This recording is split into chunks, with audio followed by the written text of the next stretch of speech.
worked really hard for increased access to mental health care for veterans. That's something really important to me and to Annie Custer.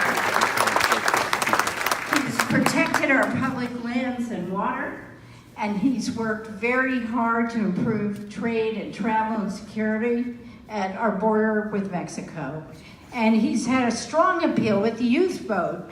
I read today that during his Senate race, the youth vote turnout increased 500%. So I'm going to get off the stage now, but let's give a huge welcome to Congresswoman Annie Custer. Thank you, Cindy. Thank you, everybody, for turning out. What a great turnout.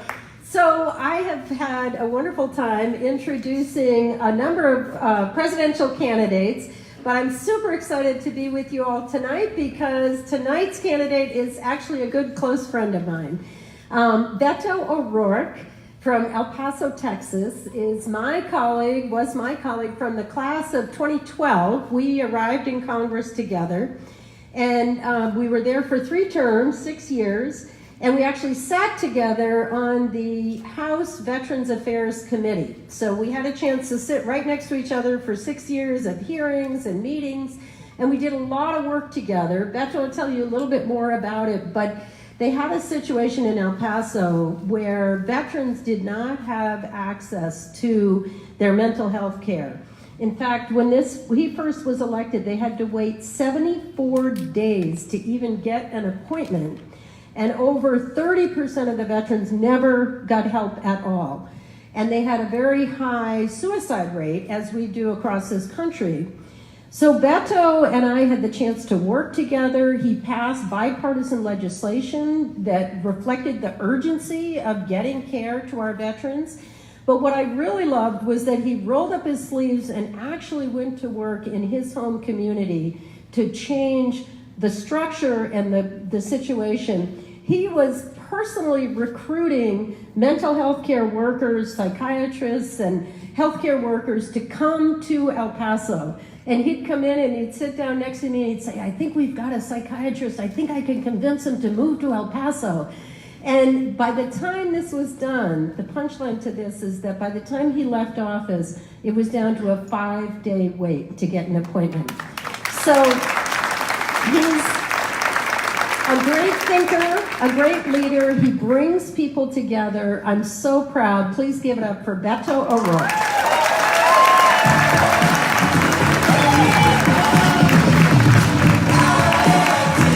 Thank you all very much for joining us here today.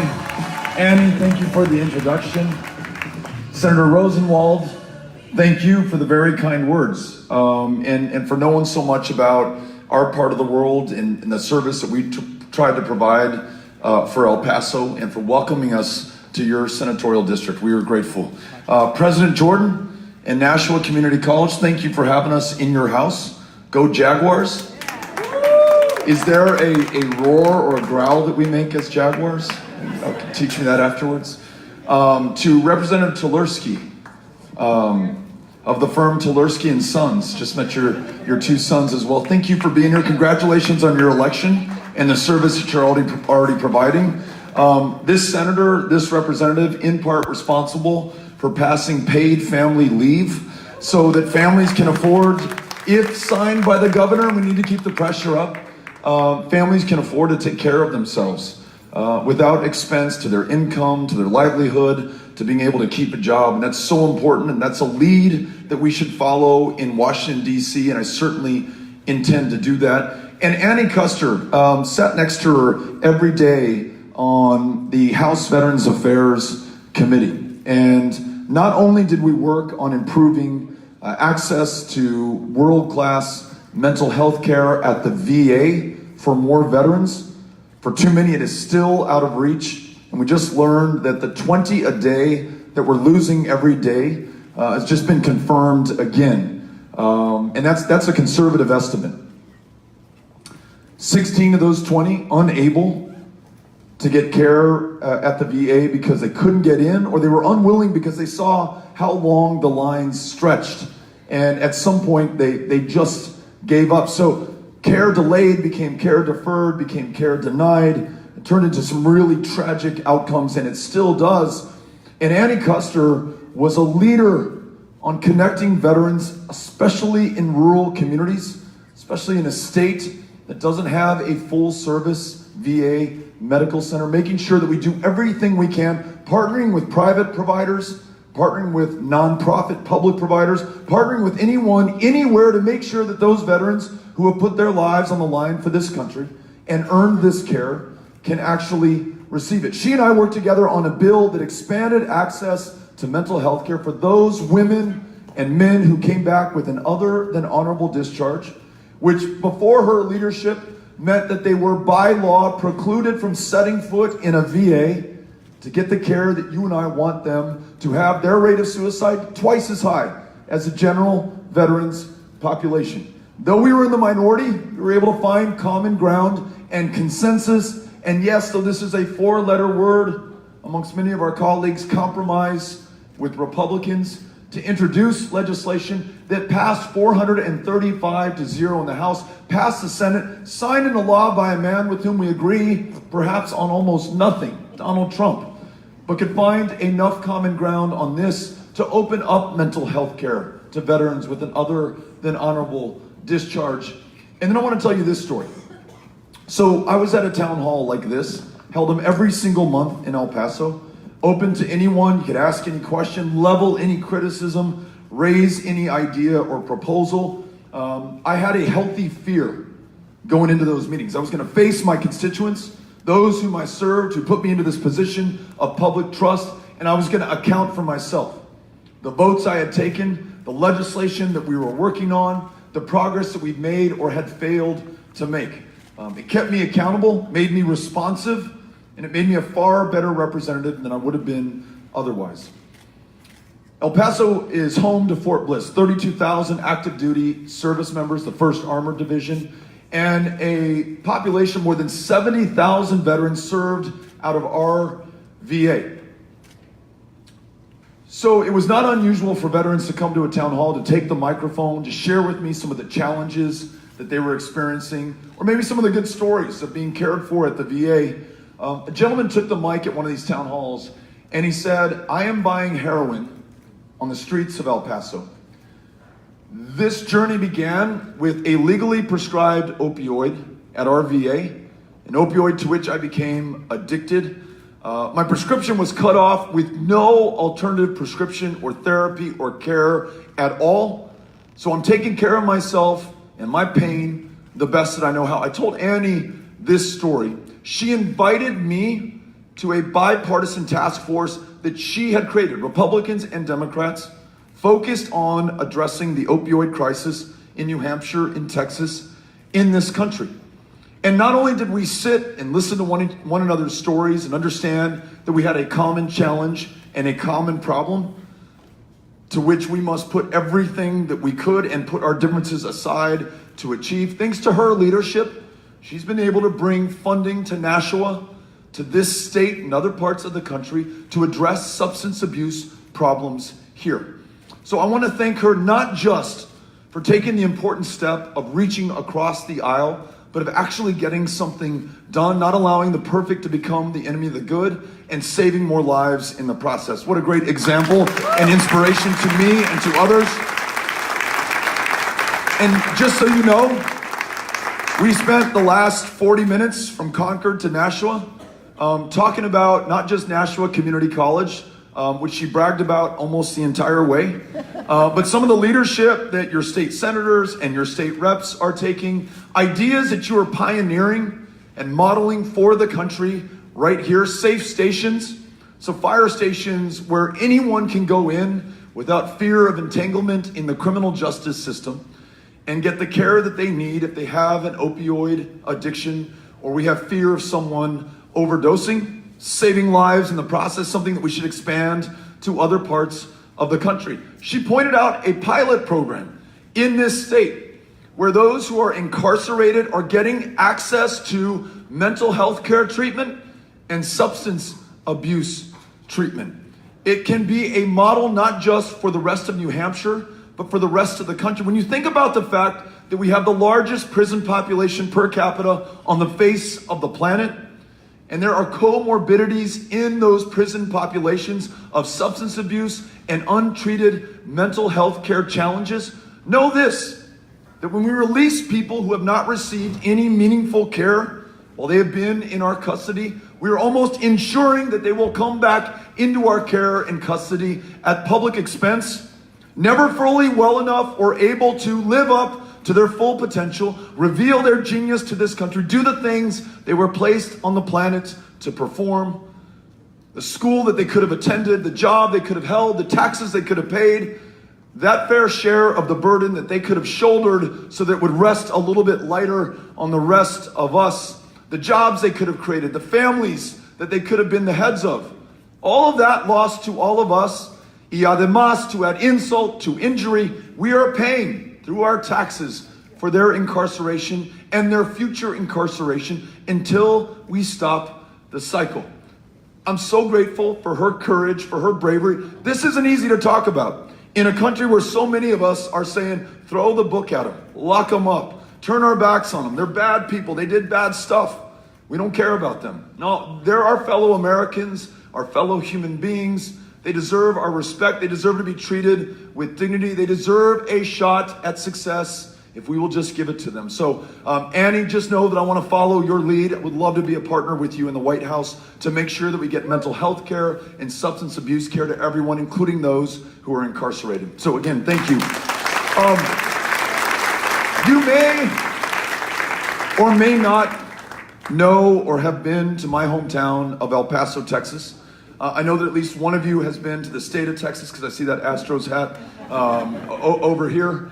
El Paso, the one city in our state in the mountain time zone, at the foot of the Rocky Mountains, base elevation of 4,000 feet, in the middle of the Chihuahuan Desert, connected to Ciudad Juarez, Chihuahua, Mexico, forming the largest binational community in the Western Hemisphere. 3 million of us speaking 2 languages, from 2 cultures, who have 2 histories, who form one people, not divided but joined by the Rio Grande River, forming something far greater and more powerful than the sum of our parts or the number of people. El Paso, Texas today, and for the last 20 years, one of, if not the safest cities in the United States of America. Not despite the fact that we are a city of immigrants and asylum seekers, people from the world over. In fact, a quarter of those with whom I live were born in another country, chose us, found a home in El Paso, and their very presence has made us stronger and more successful, and yes, safer and more secure, helping us to understand and to demonstrate to the rest of the country that you don't need a $30 billion, 2,000-mile, 30-foot high wall. You don't need to militarize our communities, send 5,500 service members to the border. You don't need to put kids in cages and deport their moms back to the deadliest countries on the face of the planet. Security can be purchased not through walls and militarization. It can be found when we treat one another with the respect that we are owed as human beings. When folks don't fear law enforcement, they're going to report crimes, testify in trials, serve as witnesses, make our communities safe, as they have done in El Paso. When folks can come out of the shadows, who are already contributing so much to this country's success, they can contribute to their full potential. Imagine more than 1 million dreamers, not just the students in the classroom, but very often now the teachers in the classroom, not just being defended by those who are serving in Afghanistan and Iraq tonight.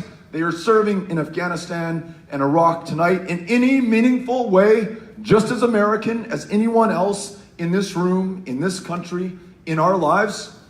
And yet they fear deportation back to a country that they've never known, whose language they do not speak, where they may no longer have family, where if they are successful, their success will accrue to that place and that country, not New Hampshire, not this country, not El Paso, not Texas. So if we are going to meet the challenges by our perspective and our history and our understanding of our values and our reality here on the ground in Nashua, where I learn from President Jordan that we have a number of immigrants, first-generation immigrants, attending this institution, or my community of El Paso, or wherever you may be from in the United States, if we're going to make sure that we rejoin those families who have been separated, never take a kid from another mother who's traveled 2,000 miles and is at their most desperate and vulnerable moment, if we're going to give every single dreamer citizenship in their true home country, the United States, so they never have to fear leaving this place and can do everything they were intended to do in their lives here for all of us, then it's going to take all of us, not half of us, not half measure, not one person, not one political party. At a time of historic division and polarization and hyper-partisanship, if all we respond with is more of the same, we're going to get the same result.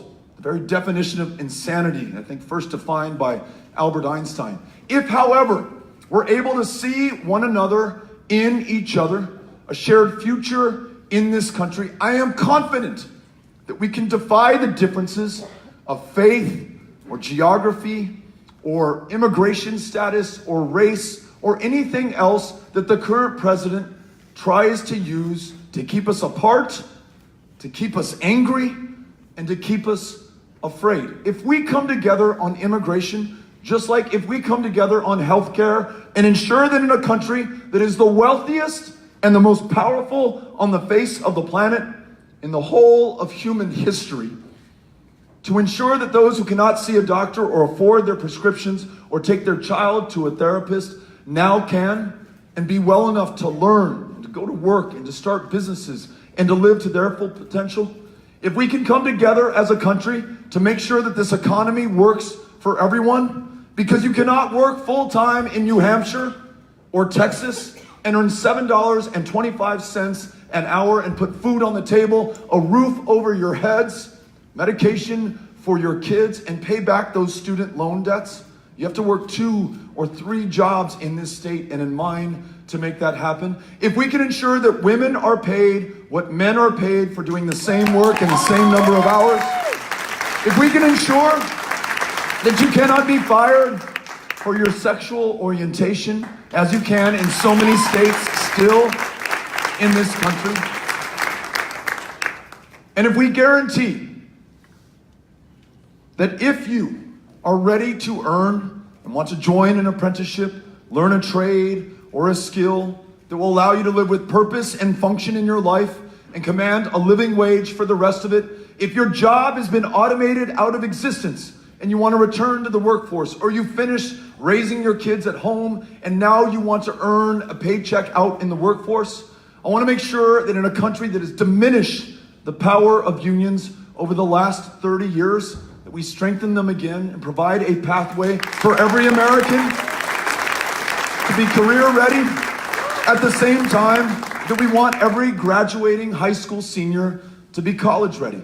And ready not just to learn, but to be able to afford to do that. Investing in community colleges like this one by making sure that they are free for every single American. Making sure that 4-year degrees are being obtained without taking on debt that is crippling, especially in this state. I've learned, because I've listened to you now on this second visit, that you hold more student loan debt per capita than any other state in the union. I've learned that your higher education costs are driving young people out of this state. After everything that you have invested in them, in their K or pre-K through 12 education, in their quality of life in communities like Nashua, in the parks and the streetlights, the libraries, all of that investment now is somewhere else in another state, returning a profit to some other people. And this state, I was told today, is now the second oldest in the country, having a hard time attracting young people back here to perform the jobs that you are creating, but that are not filled anymore. So if we want to meet that challenge, not only do we stop digging the hole by making higher education affordable, but we begin to forgive the debts for those who will dedicate their lives to public service, the public school educators in those classrooms where we need them, those 45,000 unfilled positions in the VA.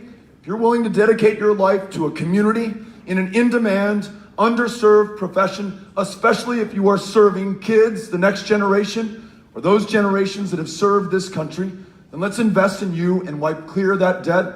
Let's also refinance the existing debt for those who can no longer bear it. Of the $1.5 trillion that we have outstanding right now, 10% is in default because it is no longer bearable. A drag not just on those who have the debt, not just on their families, but on our economy as a whole. So this is a public investment that will produce public good if we're willing to do it. And then on the greatest challenge of them all, climate, and the fact that this planet has cooked 1 degree Celsius just since 1980 over pre-industrial revolution levels, and that is responsible, not God, not nature, us, our own emissions, our own inaction in the face of the science and the facts and the truth. For the floods that we see in Houston, 58 inches of rain fell from the sky in 2017. It was a landfall record for as long as we've been keeping them in North America. And it was the third 500-year flood in just 5 years. So folks had not finished rebuilding from the last one before the next one hit. And scientists tell us that those floods, those storms, these droughts, these fires will only become more devastating and more deadly and more frequent and more profound unless we change course now. There are 10 years left to us as a civilization, as a human race within which to act, to free ourselves from a dependence on fossil fuels, to invest wholly in renewable energy from the sun, from the wind, to make sure that farmers and rural communities can do their part by planting cover crops to capture more of the carbon out of the air, to use precision tilling to disturb less of it that's in the soil. If all of us do all that we can, we, United States, can return to our rightful role as the indispensable nation, convening the other powers of the planet to come together to do their part as well. And then we can tell our kids and our grandkids, the people of the future, that at this defining moment of truth, we were not found wanting. That we did everything that we could and that it was enough.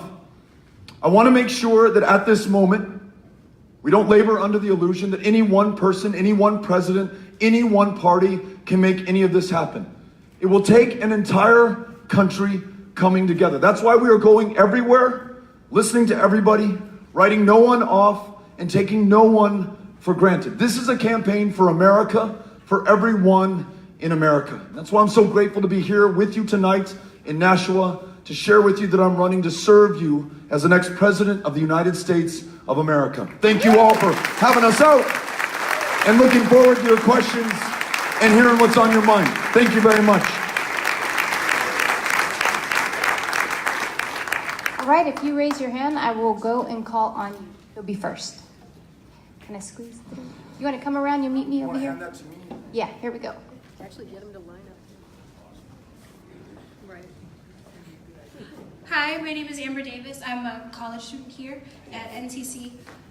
Governor Sununu has attempted to strip away voting rights in New Hampshire with bills like HB 1264 and SB 3 that would require students to spend $200 to $300 registering a vehicle in New Hampshire to be able to vote.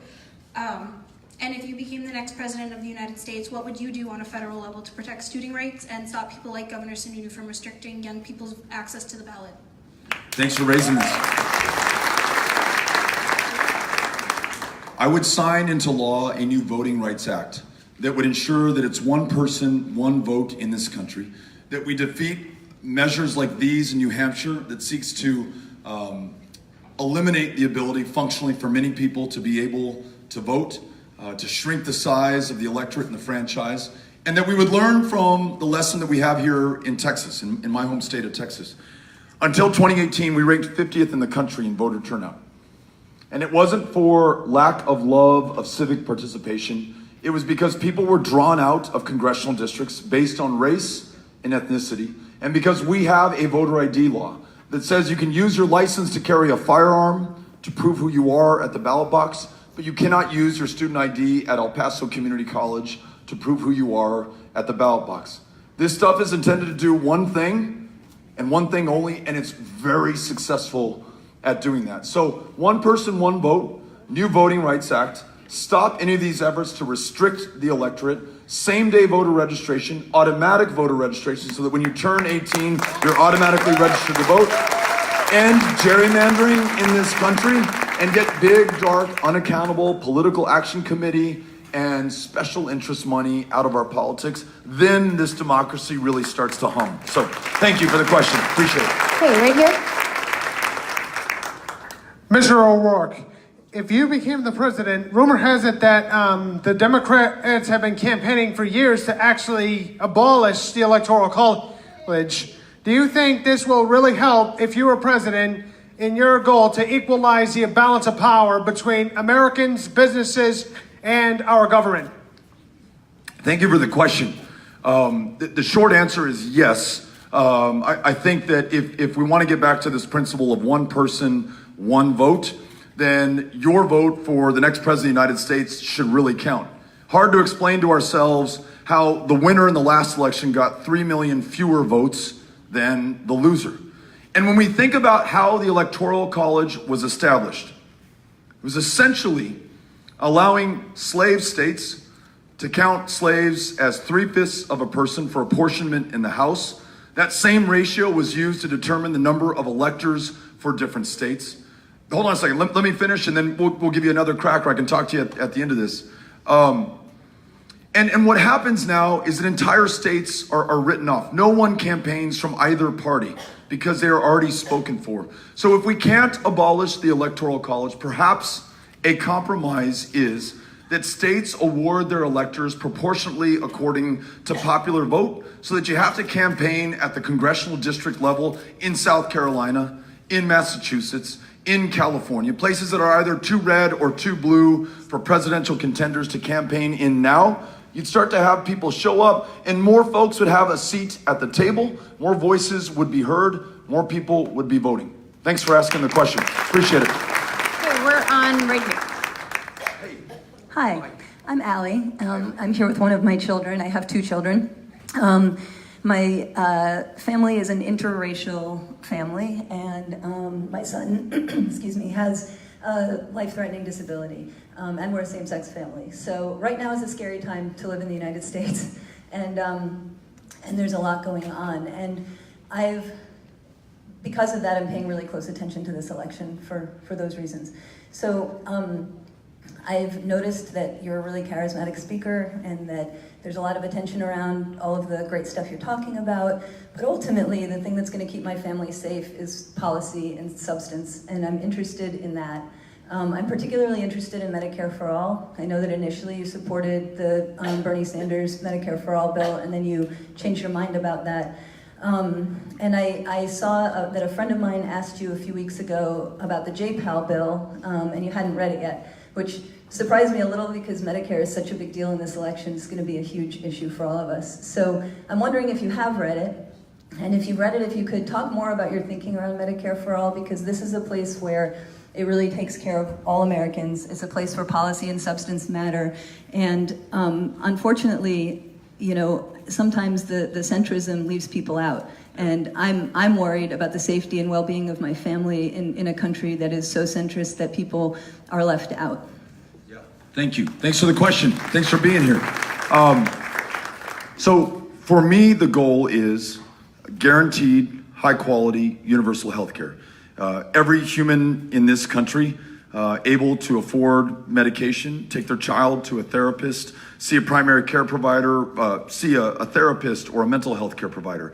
Every woman in the midst of a maternal mortality crisis that is 3 times as deadly for women of color, able to make her own decisions about her own body and see the medical provider or go to the clinic or the family planning provider of her choice. What's the surest, quickest way to get there?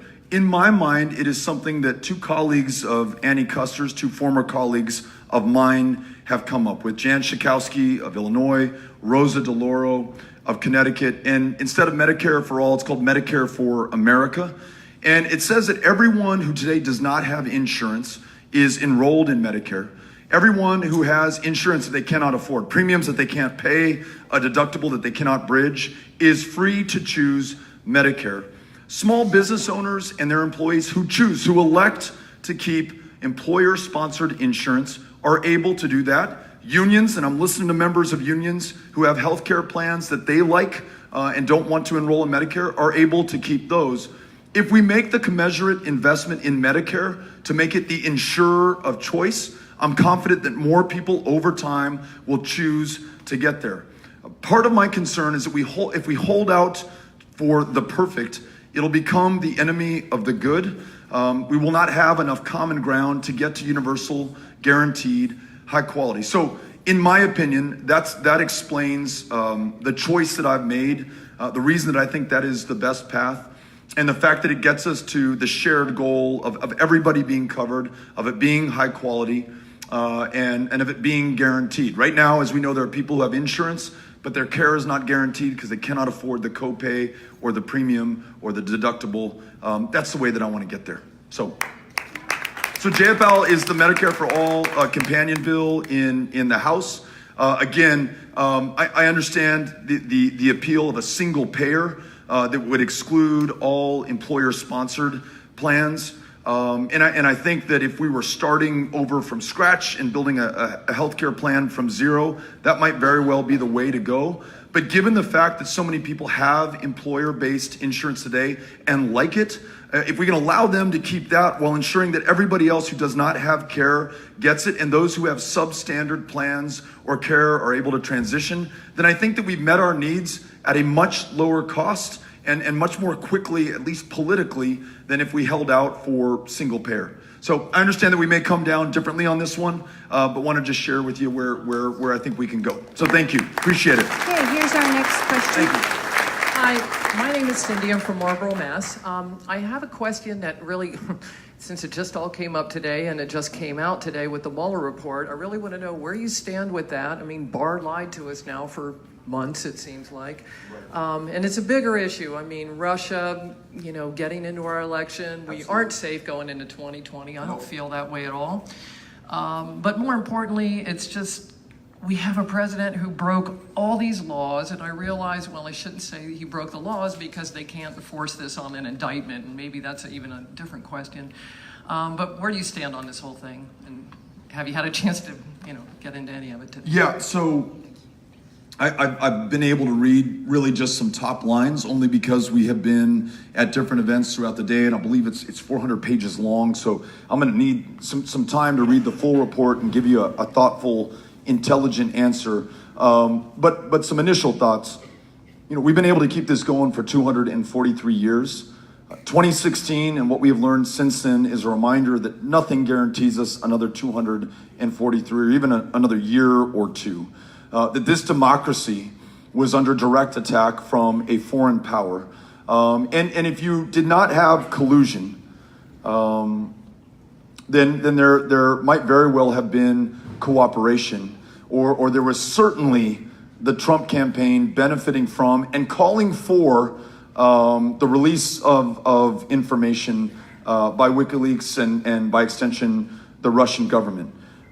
As George Will, a conservative columnist, said, if you were wondering if there was collusion on that stage in Helsinki, Finland, when the president refused to defend the intelligence community of the United States and instead defended Vladimir Putin, that was collusion in action. And that wasn't a liberal, that was a very conservative pundit saying that.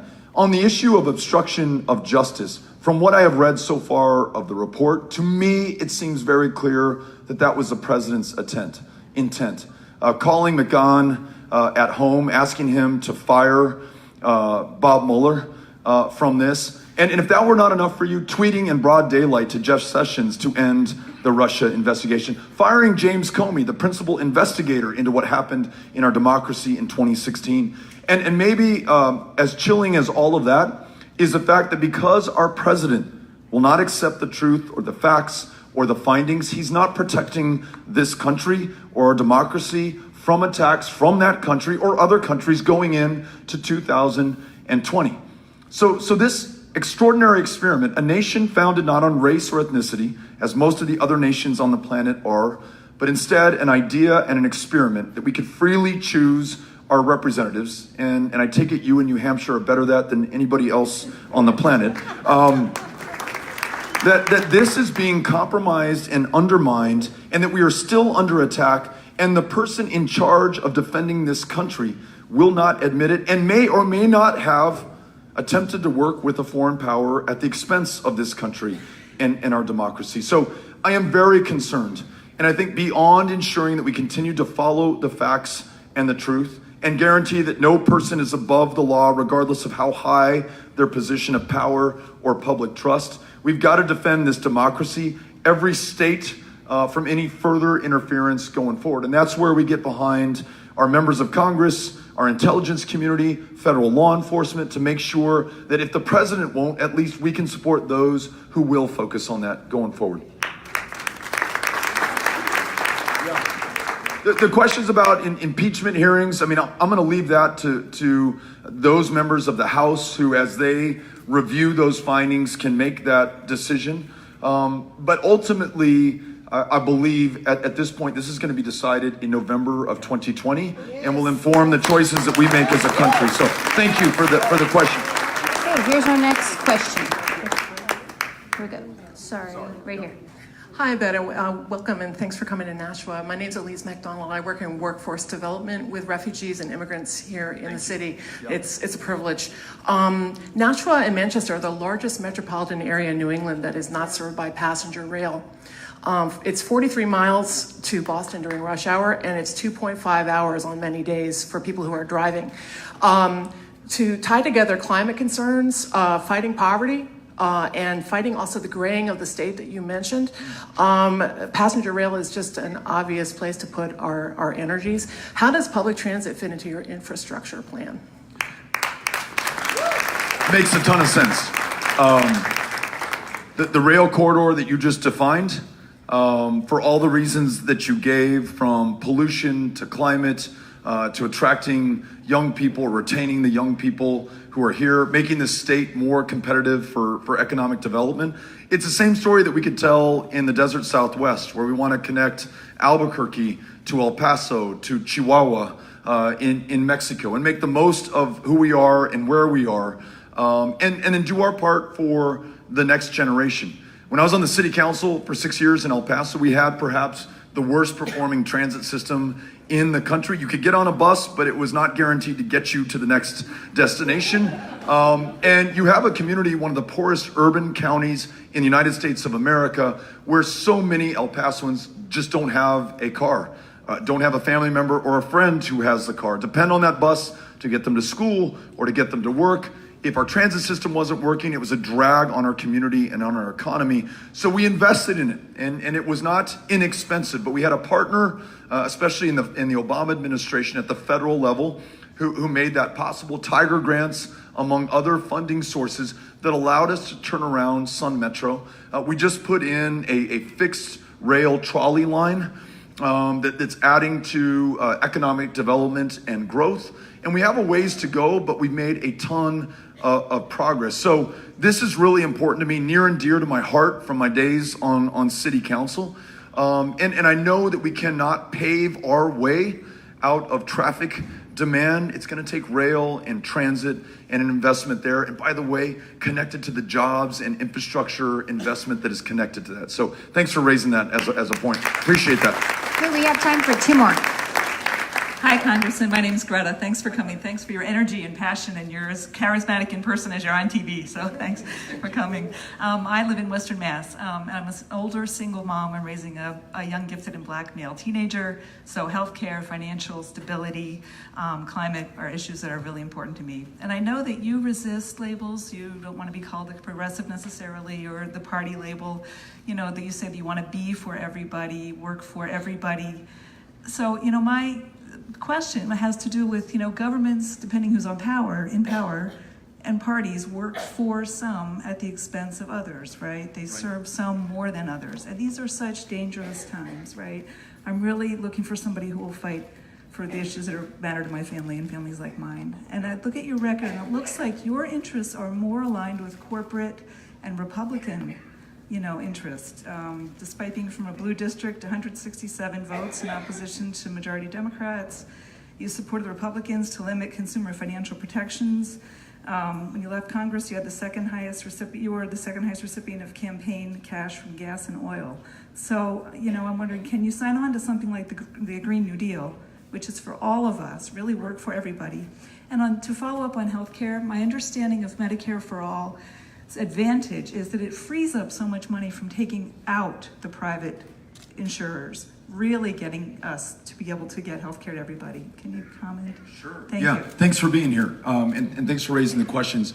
I might slightly disagree with your characterization of my record, and will tell you that for the last 5 years, I've not taken a single dime from a single political action committee, and not just corporate PACs, but any PAC at all. Only human beings, real people.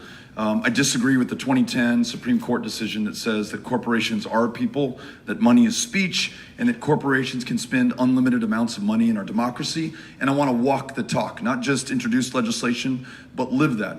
You mentioned in the Texas Senate race that we were the second highest recipient in the country from employees, not corporations, of oil and gas companies. As you can imagine, in the state of Texas, there are a lot of oil and gas company employees working on the rigs, working in the oil fields, answering the phones, driving the trucks. I was probably the second or highest recipient of money from hairdressers. In this campaign, the single greatest occupation that's given to me so far, school teachers. We had the great benefit of raising more money in small dollar contributions than any Senate campaign in the history of the United States. And so it came from people of all walks of life, all occupations. My fear is that if we write people off for the fact that they voted for Trump, or they work for an oil and gas company, or they're a coal miner, or they live in a rural community, then we are consigning ourselves to meeting these challenges with only half or part of the country. I want to work with everyone. When we ran that campaign in Texas, I proudly talked about supporting universal background checks as well as assault weapons ban in the state of Texas. I proudly talked about a woman's right to make her own decisions about her own body, about universal health care, about comprehensive immigration reform, about climate change in front of employees from oil and gas companies. And so I think we were able to show in Texas, though we didn't win the race, we gained more votes than any Democrat in the history of the state. We helped flip the United States Congress by electing 2 Democratic members from safe Republican districts. We changed the composition of our state legislature. 17 African-American women just won judicial positions in Harris County alone, changing the face of criminal justice. I wrote a book calling for the end of the war on drugs and the end of prohibition on marijuana, and supported legislation to that end, expunging the arrest records of everyone arrested for possession of marijuana, closing private for-profit prisons. So I don't, put me anywhere you want on the spectrum, but I think I've been able to show that in the minority I was able to get things done. Yes, sometimes working with Republicans. On city council, 2009, helped write the ordinance that provided health care benefits to same-sex partners of city employees. There were recall elections that followed. In Congress, in the United States Senate race, I think we've had the courage of our convictions. So, but you're right to look at my record. You're absolutely right to ask these questions. I just want to make sure that you have the full picture and all the facts. Thank you for asking. Appreciate it. Thanks. Okay, right behind you.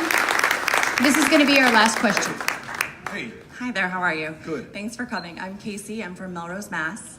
And as a teacher with 2 kids in school, I think it's really sad that school shootings are the norm these days. So I'd really like to know more about what you'd like to see as a more sensible gun policy as a nation as we move forward. Yeah, thank you for the question. Thank you for your public service. I'm really struck by school teachers and public school educators who sacrifice so much and so often do not make enough to only have one job. In Texas, about half of school teachers work a second or a third job just to make ends meet. And these are the same teachers who labor under highest stakes, high pressure standardized tests that in no way effectively measure your performance or the potential of the kids in front of you in that classroom. In Texas, the average is, and it might be higher here, about $800 that these underpaid public school educators pull out of their own pockets to decorate the classroom, to provide supplies for the kid who forgot them, a hot meal for that child and free and reduced breakfast and lunch, who does not have a dinner waiting for them at home. And very often they pay for, out of their own pocket, a change of clothes for a kid who only has one pair of jeans and one t-shirt. So when Henry, my 8-year-old, came home from his public school, all three of my kids attend public schools in El Paso, and we asked him what he had done in his first grade classroom that day. He talked about his teacher herding Henry and his classmates into a closet to resist the temptation to open that closet door from the inside when someone enacting an active shooter storms in. Training them, conditioning them for what to do, what so many teachers and now students think is inevitable. When there was a mass shooting at Santa Fe High School in Galveston County, Texas, one of the most chilling things about it was after the massacre, in the hours after, they interviewed one of the children from the school, put a microphone in front of her face, and they said, were you shocked that a shooter came into your school and just started killing your classmates? And she said, no, I expected it was going to happen at some point. I cannot tell you how many times I have heard stories like that from children. Or the fact that Henry, at 8 years old, it didn't faze him that he just did that. That's what he thinks happens in schools, and that they've got to be ready for it. Or the PTA members who were told to instruct their kids to make noise, to shout, to dance around, to throw books, to create chaos. And when those parents asked why, they said, it'll buy some of those kids a few seconds, maybe 10 or 12 seconds. Some more are going to be able to escape from the classroom. That is so screwed up, so messed up, so wrong, so immoral. We lose more than 30,000 of our fellow Americans to gun violence every year. No other country comes close. And so either we accept this is an act of God, this is our fate, this is our lot, we are inherently evil or violent, or that this is a human-caused problem with a human solution. So here are the solutions that I propose. And many of these came from listening to those students who survived the shooting and those parents who lost kids in Santa Fe, Texas. One, I mentioned universal background checks. Those states that have adopted them have seen a near 50% reduction in gun violence. We know it works. Gun owners and non-gun owners, Republicans and Democrats agree. It's just the complicity and the silence purchased by the NRA and the gun lobby that has prevented us from making progress, from even studying it. They prevented the Centers for Disease Control from even studying gun violence. Banning assault weapons, which were designed and engineered and sold to the United States military because they are excellent at killing people. They're effective, they're efficient, they can do it in great numbers, and that's what they're intended to do. They should remain on the battlefield. They should no longer be sold into our communities because they end up in our schools, in our churches, in our concerts, in our lives. If you own an AR-15, I don't want to take it from you. Keep it. Continue to use it responsibly. I just don't think we need to sell any more of them into our communities going forward. Red flag laws. So if you appear to pose a danger to yourself or to someone in your life or in my life, then I want to make sure that there's a due process to ensure that you don't hurt yourself or anyone else. This makes a ton of sense. Students from Parkland, Florida, after that massacre, they helped to raise the age at which you could buy a firearm in that state from 18 to 21. That makes a ton of sense to me as well. So those are 4 or 5 measures that we could take, and don't let them stop us by saying it won't save every life, because it won't save every life. But it will save more lives, and we can begin to work that number down and continue to see more people thrive in our communities. And I have some hope, really, actually thanks to Annie and her colleagues. They just passed universal background checks in the House of Representatives about 6 weeks ago. I know Annie would give credit to you and others who have stood up at meetings like these and really advocated to ensure that it is top of mind.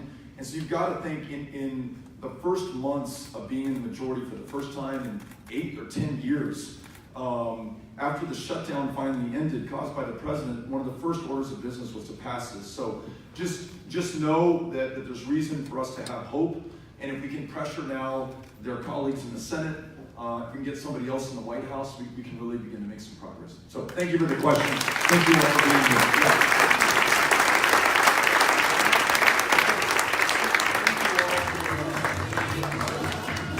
Thank you all for being here. Very, very grateful. Really appreciate it.